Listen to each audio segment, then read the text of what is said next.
You know, it's not often that a game comes along and instantly puts a smile on your face. The graphics, the colors, the characters, clever writing, and most importantly, the gameplay. Honestly, the game has it all for me.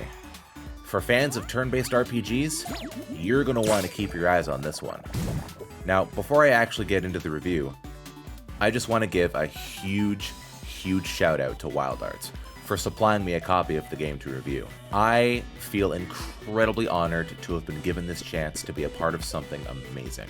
Thank you very much, guys.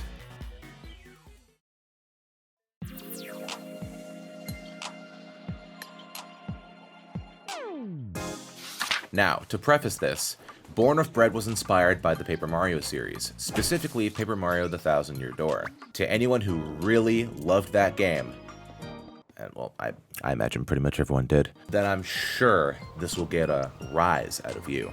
Exploring the world and whacking things, having buddies join your adventure, action commands, customizing your character in different ways, and even having an audience for battles, albeit on a stream chat. It's pretty much all here. It might be heavily inspired, but it also has its own mechanics, which separates it from TTYD entirely. And just in case there are people out there that aren't familiar with what I'm talking about, we'll get into the battle system in this review.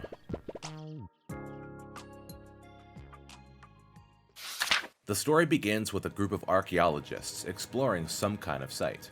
Thinking it may be the most important discovery of their age, they waste no time trying to inspect what they can.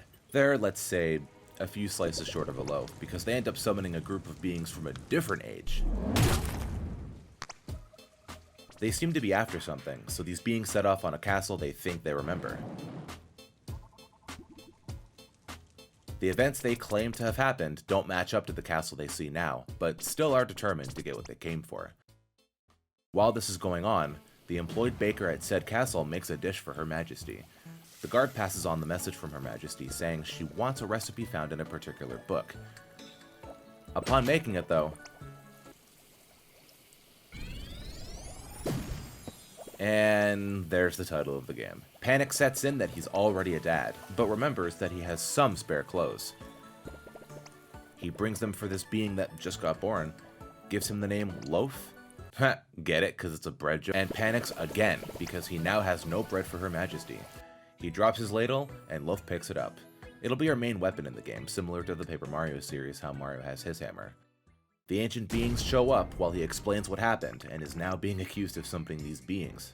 I mean, if this bread child is already here, what's another 5 more beings, I guess, right? In the end, Loaf and the baker are defeated, commencing the prologue.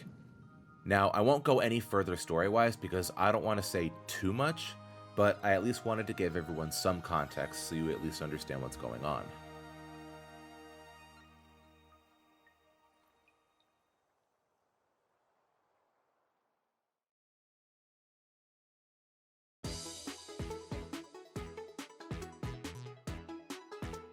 As stated before, Born of Bread is a turn-based RPG. When you make contact with an enemy, it will go into a turn-based battle. Both Loaf and his companion will be a part of every fight, taking turns between the two, performing actions. Choose your attack, and correctly perform the on-screen prompt to deal increased damage on an enemy.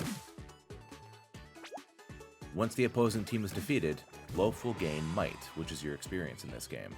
Once Loaf and his buddy perform their attacks, it's the enemy's turn. Press A right before the attack lands to decrease the damage the enemy inflicts.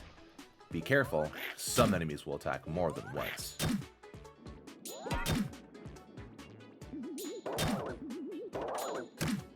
Other than your health points, you also have will points you need to keep your eye on. These are used to perform more powerful attacks on an enemy. Now, generally, the more will points that are consumed, the more powerful an attack will be towards enemies. For example, using Loaf's druidic sickle weapon, which requires 2 will points, will do more damage than his ladle, which doesn't require any will points to perform. However, enemies have weaknesses to exploit via type advantages. For example, this enemy is weak against a ladle, so you might not want to spend any will points on this particular encounter. There are battles in this game where there will be multiple enemies present, so survey your surroundings and come up with a strategy. Now, not only do enemies have weaknesses, but they also have resistances. Just because a move is more powerful doesn't mean that it's always going to be the right answer, so keep an eye on those resistances. Along your adventure, you'll collect many items to help you refill your stats. In this case, items like chocolate cupcakes and shroom jelly will refill your will points. Another way to replenish your will points is by using a new mechanic called defending. Whisk and Reward is the name of the game here.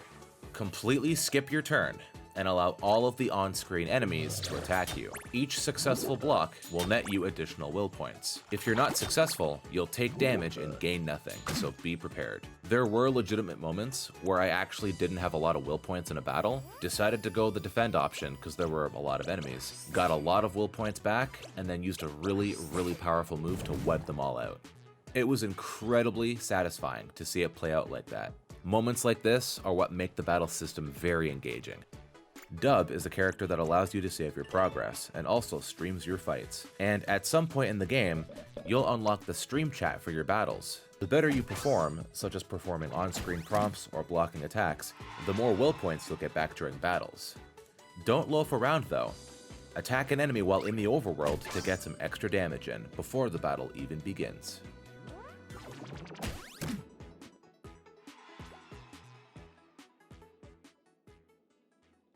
Discover what Loaf and his party can learn, and make sure to go against the grain. Every weapon that Loaf collects has to be equipped in his backpack. This is the menu where you can see what your present stats are, what your next goal is, what items you have, and stuff like that. In the Weapons tab, every single weapon besides Loaf's ladle is indicative of a certain shape. Some weapons will only take 1 square, while other weapons could be more elaborate and take up 4 or even 5 squares for that matter. Rotate the weapons you've collected and maybe they can fit. It's like a little mini puzzle in itself, isn't it? Leveling up Loaf will allow you to carry more weapons at once, among other benefits. One of those benefits is being able to equip more boons at one time as well. Boons are kind of like badges in Paper Mario, where each one has their own effect, such as Health Up, which gives additional HP while equipped,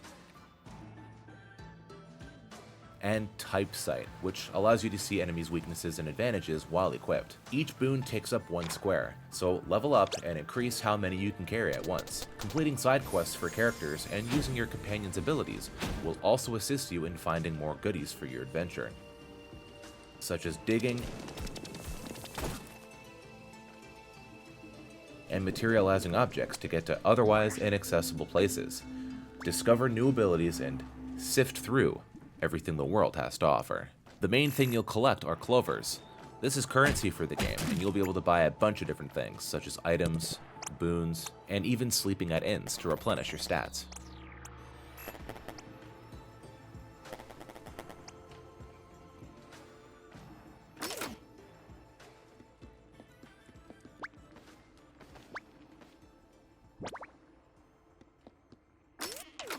Born of Bread is quite honestly one of the funniest games I've ever played. No, seriously, the writing is on point here. Whether it be bread puns, stream chat, what are you into, buddy? Bickering between characters, there have been multiple instances where it easily got a chuckle out of me. Now, I make bad puns all the time, so maybe that's why I'm partial to the writing here, but don't let that fool you. It is a fantastic time. This is on par with Paper Mario humor easily, at least in my personal opinion it is. And seeing all these facial expressions during these conversations, it really sells it for me. On the flip side though, there have been instances where the game has gotten a bit dark.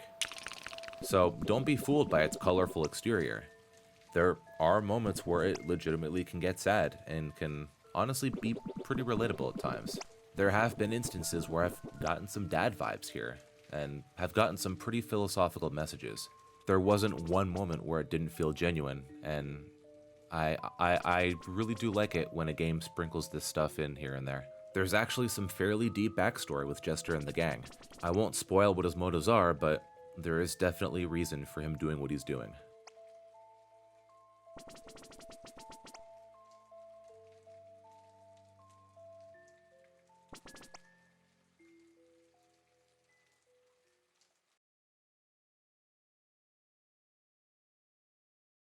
To sum it all up, if you're a fan of Paper Mario, or just in general a fan of turn-based RPGs, you cannot miss out on this one. Make sure you give this title a chance. It's the yeast you could do.